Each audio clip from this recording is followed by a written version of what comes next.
मैं तो ये भी सुना कि मॉरिशस में जब आप गए थे तो प्रेसिडेंट से मिलने गए, वहाँ भी अंग्रेजी की दिक्कत थी, तो आपने उनका पर्चा निकाल दिया। हाँ, वहाँ के मॉरिशस में जब वहाँ के प्रधानमंत्री और राष्ट्रपति दोनों को मिले थे, और पहले तो ऐसे ही गए थे, फिर मन में मूड आया कि अपन को तो मिलना है। तो एक चेला थे, उन्होंने कहा कि गुरुजी आप आशीर्वाद दो, अच्छा रहेगा। हम तो फ्री है, ले चलो। पर वही दिमाग में था कि कैसे होगा। भगवान से प्रार्थना की, हनुमान जी से निवेदन किया कि अब आप कृपा करो, लाज रखो। तो गुरु महाराज से प्रार्थना की, प्रणाम किया, उन्होंने अद्भुत लाज रख दी। तो पहले तो 15 मिनट का टाइम उनके पीए ने बताया कि आपको 15 मिनट दिए गए, 15 मिनट, और आप संवाद करके जो भी विषय भारत की तरफ से, संस्कृति की तरफ से रखना हो आप रख दीजिए। हमने अपनी बात रखने के लिए जैसे ही पहुँचे तो उन्होंने पूछा, ट्रांसलेटर बीच में था, कि ये पूछते क्या है। अपन ने पहले ही पर्चा बना के रख लिया, क्योंकि अपन हाथ होते पे बढ़िया सब इज्जत सम्मान चाहिए। तो हमने कहा मिले 15 मिनट, इतने में हलवा होगा। 15 मिनट में तो हमें यही समझ में आएगा कि ये बोल क्या रहे हैं। भाई हम क्या बोलेंगे, हमारी इंजन ही गर्म 1-1.5 घंटा में होता है। तो फिर हमने हनुमान जी का नाम लिया, अपने गुरु भगवान का, उन्होंने लाज रख दी सन्यासी बाबा ने। 2-4 बातें अपन ने संकेत में हिंट ली और वो बहुत अद्भुत सटीक गई। तो जो ट्रांसलेटर था, हमने उससे कहा कि कह दो ऐसा ऐसा लफड़ा है और ऐसा ऐसा है, वो पर्चा बताने योग्य नहीं। जहाँ इतना बताया सोई वो अंग्रेजी में ही सबसे बोला सिक्योरिटी से, गो गो गो गो। और दरवाज़ा बंद करके ट्रांसलेटर हम वो तीनों 1.5 घंटे तक बैठे रहे। बढ़िया चाय पिलाई उन्होंने 2-2 बार, बढ़िया पानी। हमने मनी मन बब्बाजू से कहा जय बजरंग बली।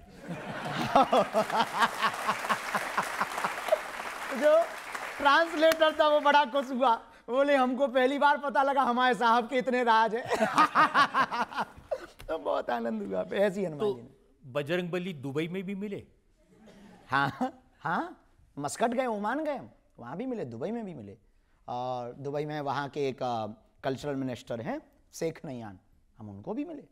हाँ, भारत में है दिक्कत, भारत में लगता है कि हम मुसलमानों के विरोधी हैं, बल्कि जहाँ रियल वाले मुसलमान रहते हैं वो तो सब रेड कारपेट बिछा के हमारा स्वागत करते हैं। हाँ, क्योंकि हम आदमी बहुत अच्छे हैं। तब आप पढ़ने के लिए ऑक्सफोर्ड जाना चाहते हैं, पीएचडी करना चाहते हैं? सही खबर है।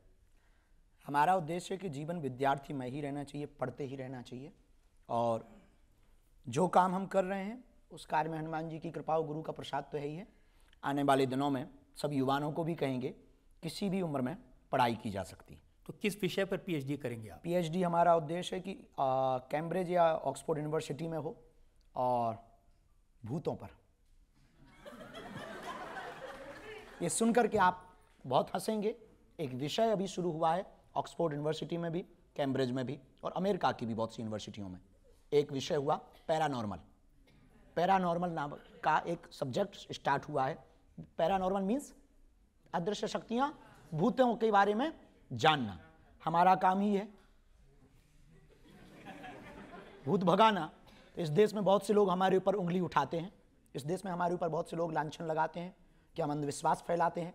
और खास करके महाराष्ट्र में अंधश्रद्धा निर्मूलन समिति के कुछ सदस्यों ने हमारे ऊपर उंगली उठाई थी। तो उसी दिन हमने विचार कर लिया था, इसका हम प्रमाण पत्र भी लेकर के आएंगे और ये तथ्य के साथ में हम कार्य करेंगे। अभी गुरु के द्वारा ज्ञान से ये कर रहे हैं, फिर विज्ञान को जोड़ करके पीएचडी करके पैरानॉर्मल पर काम करके लोगों की नकारात्मकता को दूर करेंगे।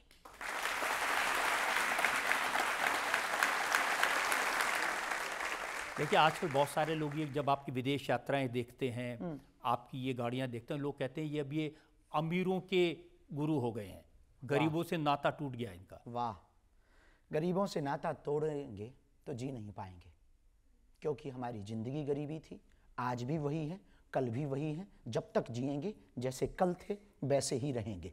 हाँ, लोग मिलने आते हैं तो कुछ मजबूरियां जरूर होती हैं, हमने कभी अपने जीवन में बदलाव नहीं किया। आज भी उन्हीं बेटियों का विवाह करवाते जिनके माता पिता नहीं है और जो दीनहीन है। आज भी भंडारा, कोई व्यक्ति भूखा ना जाए। आज भी बागेश्वर धाम पर रहते हैं, 18-18 घंटे जागते हैं, एक एक व्यक्ति को मिलते हैं। भीड़ बहुत हो गई तो ज़्यादा को नहीं मिल पाते, पर जितनों को भी हम अपनी तरफ से भोजन, कई बार भोजन छोड़ देते, पर लोगों की सेवा नहीं छोड़ते। जो कल थे वो आज हैं। बाकी कहने वालों ने तो राम को भी नहीं छोड़ा, हम तो आम हैं, हमें कब छोड़ेंगे।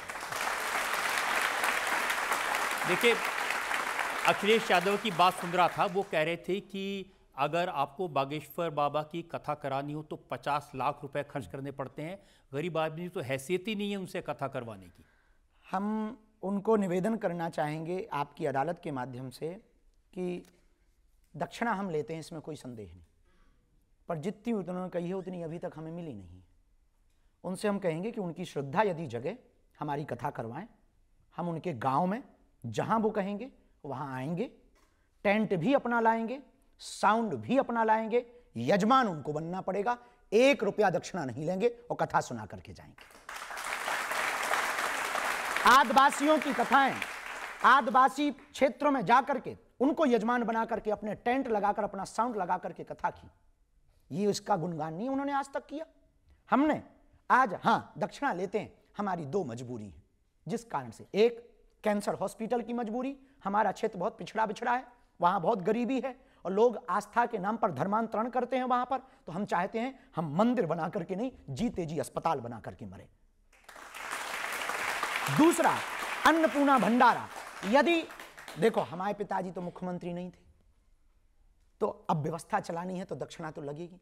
कोई श्रद्धापूर्वक दे देता है तो हम मना नहीं करते, लेकिन यदि कोई इस देश का व्यक्ति इतना अमीर दिल का हो, जिसका जमीर जागे, हमारे कैंसर हॉस्पिटल और हमारे अन्नपूर्णा की सेवा का संकल्प ले ले और वो करने को तैयार हो, हम आपकी अदालत में ताल ठोक करके वो हनुमान जी लेकर के आए हैं, इनकी कसम खाकर कहते हैं जब तक जिएंगे 1 रुपया अपनी जेब में नहीं लेंगे, उसको ही देंगे। बस ये 2 सपने वो पूरे कर देंगे, हमें कोई अपेक्षा नहीं है। हमारा भजन, हमारी कथा, हमारे प्रवचन कभी भी धन के लिए नहीं है। अब कोई देता है तो सदुपयोग में लगाने की प्रेरणा यदि दे दी जाए तो क्या बुराई है। इस देश में नाचने वाले करोड़ों लेते हैं, और नेता भी तो अपनी वेतन लेते हैं और घूसखोरी अलग से लेते हैं। देखो, दूध का धुला कोई नहीं है, लेकिन दक्षिणा लेकर के यदि कोई बेटियों का घर बसाए, दक्षिणा लेकर के भंडारा करवाए, दक्षिणा लेकर के यदि कैंसर हॉस्पिटल बनाए, तो हमें लगता है ये बेहतर कार्य है, इस देश में प्रत्येक व्यक्ति को करना चाहिए। आपने इतनी उत्तम बात कही है और वाकई में सबको ये करना चाहिए।